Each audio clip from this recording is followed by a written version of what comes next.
Assalamualaikum warahmatullahi wabarakatuh. Kami dari kelompok 1 yang akan membahas pertumbuhan dan perkembangan yang di dalamnya meliputi konsep dan faktor yang mempengaruhi, yang beranggotakan Adila Najwa, Aida Amalia Fadila, Almaida Yanuarta, dan Dela Tiara Putri. Di sini saya sendiri, Aida Amalia Fadila, ingin membahas yang pertama mengenai pengertian.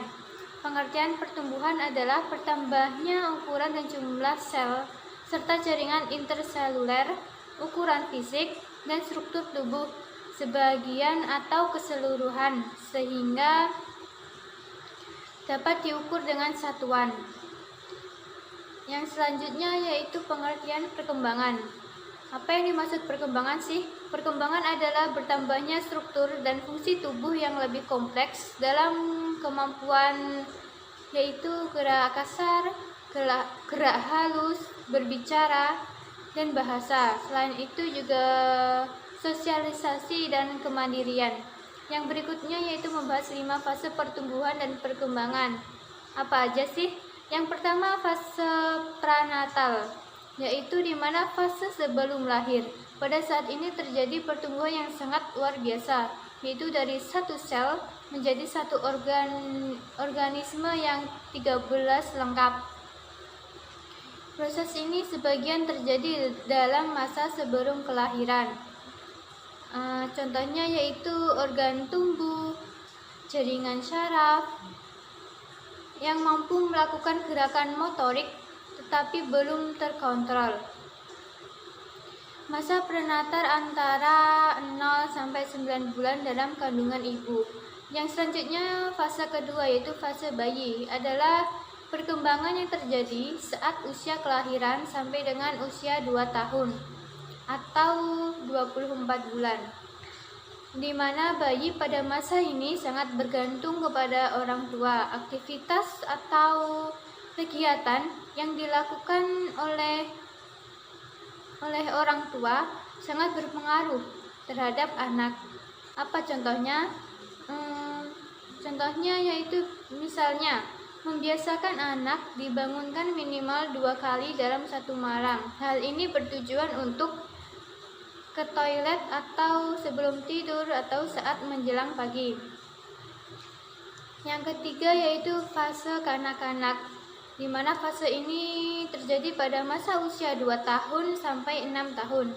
Masa ini adalah di mana anak sudah mulai memiliki keterampilan, di mana berhubungan dengan kesiapan menuju sekolah. Selain itu mempunyai rasa ingin tahu yang besar dan bagaimana anak sedang berlatih menggunakan bahasa atau sedang berlatih berbicara. Tentunya berbicara dengan kalimat yang lebih lengkap. Yang keempat yaitu fase kanak-kanak tengah dan akhir, di mana fase ini terjadi pada usia 6 sampai 11 tahun. Apa sih perubahan dalam fase ini? Perubahan yang terjadi sangat pesat dalam banyak aspek. Sudah mampu melakukan aktivitas formal di sekolah, kemampuan membaca, menulis, dan berhitung dapat dipastikan dilakukan, mulai mampu bergaul dengan teman lain, sesama jenis, dan lawan jenis. Kemudian yang fase terakhir yaitu fase remaja adalah kondisi di mana telah terjadi masa transisi dari fase kanak-kanak ke masa remaja. Usia mereka antara 18 sampai 22 tahun. Hal ini terjadi perubahan secara fisik dan psikologis yang sangat pesat. Halo, perkenalkan saya Almaida ingin melanjutkan penjelasan materi tadi tentang ciri-ciri perkembangan. Ciri-ciri perkembangan ada 5. Yang pertama, perkembangan dimulai pada masa pranatal dan proses belajar dimulai setelah lahir. Jadi, setiap manusia yang sudah lahir ke dunia akan mengalami proses belajar, baik belajar berbicara, baik belajar mengenal lingkungan keadaannya, itu pada bayi sudah mengenal atau berkembang gitu, atau sudah belajar lah intinya. Yang kedua, perkembangan sebagai dimensi yang saling berhubungan. Itu perkembangan termasuk fisik, kognitif, sosial, spiritual, emosional yang saling memengaruhi satu sama lain. Jadi perkembangan itu termasuk pada fisik. Jadi kan ada tuh apa tuh namanya, pada bayi lahir itu kan selalu berkembang menjadi balita, menjadi anak-anak, menjadi dewasa dan selanjutnya. Lalu ada yang ketiga, itu perkembangan dan belajar berlangsung berkelanjutan sebagai hasil interaksi dengan orang, benda, dan lingkungan sekitar. Perkembangan manusia itu berlangsung dengan sama manusia atau orang itu sejak usia paling enggak 1 tahun itu sudah mengenal bicara, sudah bisa mengekspresikan apa yang dirasa gitu. Yang keempat, pola perkembangan anak adalah sama pada semua anak tetapi kecepatannya beda. Jadi pada pola perkembangan anak itu kecepatan untuk menangkap perkembangannya itu beda-beda. Ada yang dari usia paling enggak 12 bulan atau lebih itu bisa. Ada juga yang sudah bahkan 2 tahun itu juga bisa juga faktor apa itu namanya, faktor gen gitu atau hormon. Yang kelima, terjadinya perubahan dalam proporsi tubuh anak berubah sesuai dengan fase perkembangan. Pada anak itu fase perkembangannya dari yang saya bilang tadi dimulai dari balita, batita, anak-anak, dewasa, dan selanjutnya sampai tua gitu. Selanjutnya ada pertumbuhan fisik. Pertumbuhan fisik itu adalah perubahan fisiologi yang bersifat progresif dan kontinu serta berlangsung dalam periode tertentu. Nah, dalam pertumbuhan ini mengalami berkembangnya organ dan kelenjar dan perubahan emosi gitu. Selanjutnya kita akan mempelajari tentang faktor-faktor pertumbuhan dan perkembangan. Yang pertama yaitu gen. Gen merupakan substansi pembawa sifat yang diturunkan dari induk ke generasi selanjutnya. Melalui genetik yang terkandung di dalam sel telur yang telah dibuahi dapat ditentukan kualitas dan kuantitas pertumbuhan. Yang kedua adalah lingkungan, yaitu ada prenatal dan postnatal. Prenatal terjadi di dalam kandungan dan postnatal terjadi pasca melahirkan. Prenatal merupakan faktor lingkungan yang berpengaruh terhadap tumbuh kembang janin mulai dari konsepsi sampai lahir, antara lain gizi ibu saat hamil, mekanis, toksin atau zat kimia, radiasi, infeksi, endokrin, stres, imunitas, dan yang terakhir adalah anoksia embrio. Oke, selanjutnya adalah tentang faktor postnatal.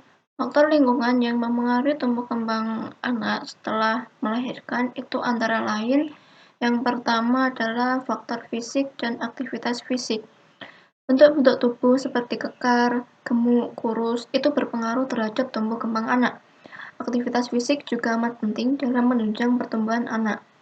Nah, jika anak memiliki aktivitas fisik yang baik, kekuatan otot dan massa tulangnya akan tumbuh dengan baik. Pertumbuhan fisik akan mengacu pada perubahan tubuh si anak. Hal ini bisa diukur secara kuantitatif dengan angka seperti tinggi dan berat. Kemudian adalah faktor keluarga. Faktor keluarga meliputi faktor keturunan maupun faktor lingkungan. Misalnya, faktor keturunan fisik yang sama dengan salah satu anggota keluarga. Kemudian faktor lingkungan pergaulan, kesamaan tingkah laku dengan salah satu anggota keluarga. Selain itu, keluarga juga berfungsi untuk memastikan bahwa anaknya sehat, aman, dan memberikan sarana dan prasarana untuk mengembangkan kemampuan sebagai bekal di kehidupan sosial, serta sebagai media dalam menanamkan nilai sosial dan budaya sedini mungkin. Lalu kemudian adalah faktor sosial. Faktor sosial ini amat penting dalam membina hubungan dengan orang lain dalam berbagai lingkungan dan situasi, sehingga diharapkan peserta didik dapat menghargai pendapat dan perasaan orang lain, berbagi dengan sesama, berkomunikasi dengan orang lain, menjalin persahabatan. Nah, faktor sosial bisa didapat dari pendidikan sekolah maupun dengan pergaulan sehari-hari. Kemudian yang nomor 4 adalah nutrisi dan hormon. Kekurangan atau kelebihan nutrisi pada anak itu akan berdampak pada pertumbuhan dan perkembangan peserta didik. Oleh karenanya, pola makan seimbang yang kaya vitamin, mineral, protein, karbohidrat, dan lemak sangat penting untuk perkembangan otak dan tubuh kembang peserta didik.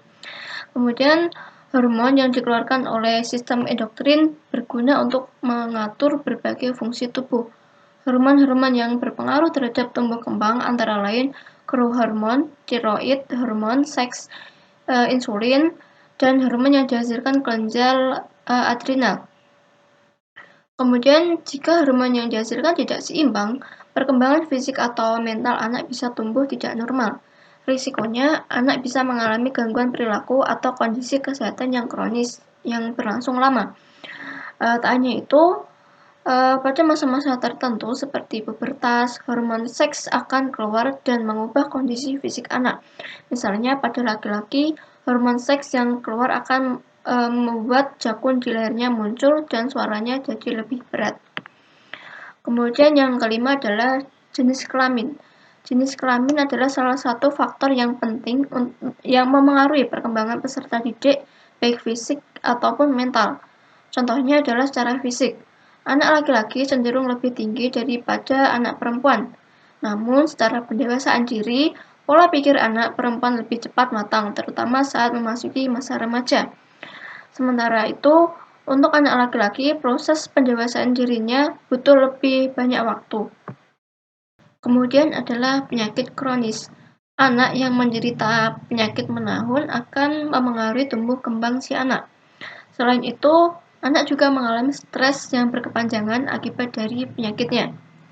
Selanjutnya adalah perawatan kesehatan. Perawatan kesehatan itu tidak hanya dilakukan pada saat sakit, tetapi pemeriksaan kesehatan dan menimbang secara rutin setiap bulan, karena dapat menunjang pada tumbuh kembang anak. Kemudian yang terakhir adalah gangguan emosional. Jika anak sering mengalami gangguan emosional, pertumbuhan awal remajanya akan cenderung terhambat. Sekian presentasi dari kami. Bila ada salah kata, mohon maaf. Terima kasih.